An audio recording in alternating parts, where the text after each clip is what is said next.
Hola amigos, aquí en Comic Con, con mis tortugas ninjas, los invito a participar de esta convención que es la viva expresión de la cultura pop.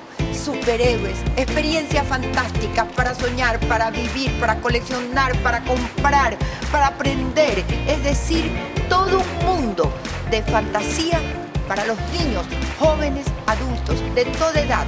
Los invitamos a Comic Con. Vamos todos a ser felices.